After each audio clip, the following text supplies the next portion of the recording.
जल्द शुरू होगी नई बहाली प्रक्रिया। राज्य सरकार पुराने रिजर्वेशन पॉलिसी पर ही नौकरी देगी। देखिए 50% आरक्षण कोटे पर ही बिहार सरकार तैयार है। और देखिए सुप्रीम कोर्ट में 65% आरक्षण मामले पर सरकार को हरी झंडी नहीं मिली थी। अब कई विभाग में पेंडिंग रिजल्ट भी जारी हो सकेगा। अगले 4 दिनों में राज्य सरकार 50% आरक्षण पर ही फैसला लेगी। ज्यादा जानकारी देंगे न्यूज 18 संवाददाता रजनीश हमारे साथ जुड़ रहे हैं।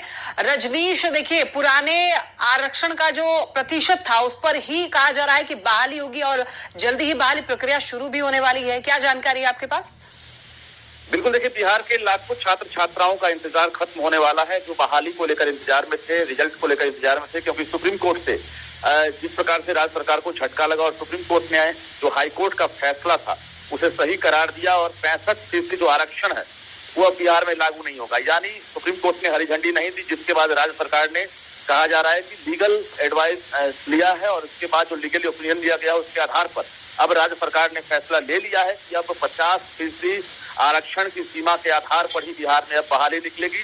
और इसके साथ साथ जो पेंडिंग रिजल्ट है, चाहे वो TRS-3 की हो या फिर HM या हेड टीचर या बाकी विभाग में जो रिजल्ट है वो 50% आरक्षण के आधार पर रिजल्ट जारी किए जाएंगे। कुल मिलाकर स्वास्थ्य विभाग, पंचायती राज विभाग और इसके साथ साथ शिक्षा विभाग में लाखों की संख्या में कहा जा रहा है वैकेंसी निकलने वाली है, क्योंकि नीतीश सरकार ने लोकसभा चुनाव के दौरान घोषणा की थी कि विधानसभा चुनाव से पहले बिहार में 10 लाख नौकरी और रोजगार दिए जाएंगे, जिसकी अब आहट शुरू होने वाली है। और बता दें आपको 50% आरक्षण के आधार पर ही अब बिहार सरकार तैयारी में जुट गई है। 4 से 5 दिनों के अंदर बिहार सरकार पत्र जारी करेगी, जिसमें अब साफ रहेगा, सभी विभागों को हरी झंडी मिलेगी कि 50% आरक्षण के आधार पर विज्ञापन जारी किया जाए। जी लक्ष्मी।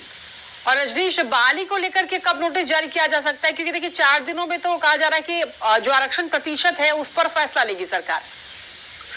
देखिए आरक्षण प्रतिशत पर जो फैसला लिया जाना था वो सुप्रीम कोर्ट में क्लियर हो गया है कि अब सितंबर में सुनवाई होगी। और राज्य सरकार के पास बड़ी चुनौती है कि जितनी भी वैकेंसी है घोषणा हो जाने के बाद वो जारी नहीं हो सकी है, क्योंकि 65% आरक्षण जो जातीय गणना था उसमें SC, ST और OBC को आरक्षण की सीमा बढ़ाकर लाभ दिया जाना था। लेकिन हाईकोर्ट में इस फैसले को एक तरह से सुना दिया था और इसके बाद राज्य सरकार सुप्रीम कोर्ट गई थी। वहां भी राज्य सरकार को एक तरह से झटका लगा है, जिसके बाद अब बिहार में अब साफ तौर से क्लियर हो गया कि सरकार वेट एंड वॉच नहीं करेगी। अब पुरानी रिजर्वेशन पॉलिसी जो है 50%, उसी के आधार पर अब रिजल्ट भी जारी होगा और नई जो बहाली प्रक्रिया है वो भी शुरू होगी, जिसको लेकर लीगल जो ओपिनियन है वो राज्य सरकार ने ले लिया है। और 4 से 5 दिनों के अंदर राज्य सरकार यानी सामान्य प्रशासन विभाग की तरफ से पत्र जारी होगा और सभी विभाग को ये कहीं ना कहीं पत्र की कॉपी दी जाएगी कि अब पुरानी रिजर्वेशन पॉलिसी जो है उसी आधार पर आप विज्ञापन जारी करें, यानी ये वैकेंसी निकलेगी। ठीक है रजनीश, बहुत धन्यवाद आपका तमाम जानकारियों के लिए।